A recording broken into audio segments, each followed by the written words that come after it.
साथियों को कराची यूनिवर्सिटी और तमाम कॉलेजों से, तमाम यूनिवर्सिटीज से मार मार के बाहर निकाल दिया। कहते हैं बोरी बंद लाशें अल्ताफ हुसैन देता है। तो जिन थंडर स्क्वाड वालों ने मुझे और मेरे साथियों को निकाला था,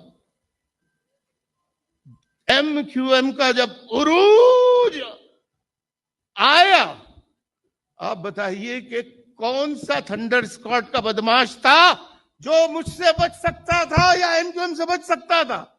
उन सब की बोरियां मैंने तैयार करा लेता, वो जिंदा रह सकते थे। ऐसा नहीं है। Know the history of the MQM and APMSO. I was arrested first. It happened when, at the time of dictator General Ziaul Haq's regime, क्या मेरा कसूर था? मैं मैसूरी ने पाकिस्तान,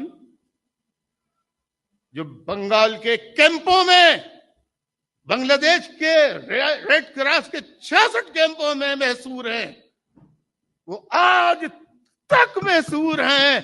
हथियार डालने वाली फौज आ गई, उन्हें इसलिए नहीं लाया गया कि वो पंजाबी नहीं थे, वो सिंधी नहीं थे, वो बलोची नहीं थे, वो पश्तून नहीं थे। ये कड़वी बातें होती हैं जो मैं हर जगह करता हूं। इसको पकड़ के मेरी बातों को गलत तरीके से खूब प्रोपगेट किया गया पूरे इंटायर पाकिस्तान में।